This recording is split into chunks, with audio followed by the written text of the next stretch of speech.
আসসালামু আলাইকুম ওয়া ৰাহমাতুল্লাহি ওয়া বাৰাকাতুহু নাহমাদুহু নুসাল্লি আলা ৰাসূলিহিল কাৰীম আম্মা বা'দ।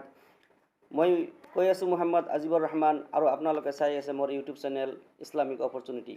মই আজি ইছলামৰ মাধ্যমেদি 5টা বস্তু উপলব্ধ কৰিছোঁ। এই 5টা বস্তু কেতিয়াও আপোনাৰ সন্তানৰ লগত ব্যৱহাৰ নকৰিব।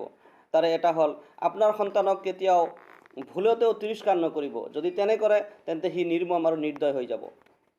2 নম্বৰ, আপোনাৰ সন্তানৰ ওপৰত কেতিয়াও বিশ্বাস আৰু ভৰসা কৰা এৰি নিদিব।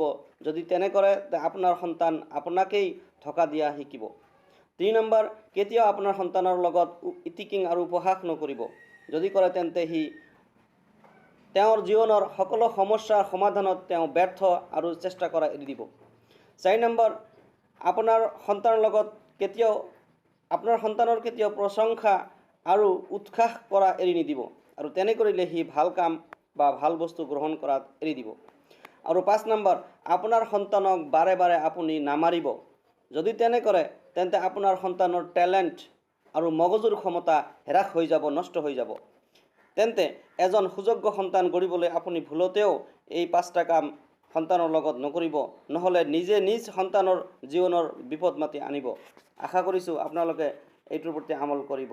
ওয়া আখিৰ দাৱানা আলহামদুলিল্লাহি ৰাব্বিল আলামিন।